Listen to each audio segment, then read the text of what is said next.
পুলিশের কাছ থেকে হাতকড়া সহ আওয়ামী লীগ নেতা ফারুক হোসেনকে ছিনিয়ে নিয়েছে গ্রামবাসী।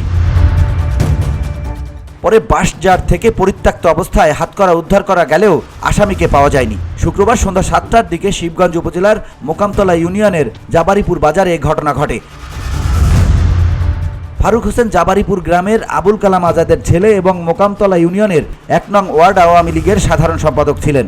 ফারুক হোসেন বৈষম্য বিরোধী ছাত্র আন্দোলনের হামলা, হত্যাচেষ্টা ও নাশকতা মামলার আসামি ছিলেন।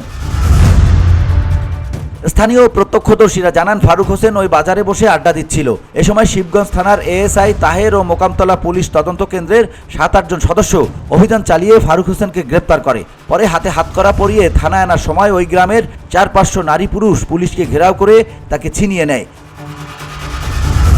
এলাকাবাসীর দাবি, ফারুক নিরীহ মানুষ, তাকে অযথা গায়েবী মামলায় আসামি করে হয়রানি করা হচ্ছে। তাকে আমরা গ্রেপ্তার করতে দেব না। তবে ভোর পর্যন্ত ওই গ্রামে তল্লাশি চালিয়েও পুলিশ ছিনিয়ে নেওয়া আসামিকে গ্রেপ্তার করতে পারেনি। তবে ভোর 4টার দিকে স্থানীয় একটি বাঁশঝাড় থেকে পরিত্যক্ত অবস্থায় হাতকড়াটি উদ্ধার করেছে police. VOD Bangla news desk.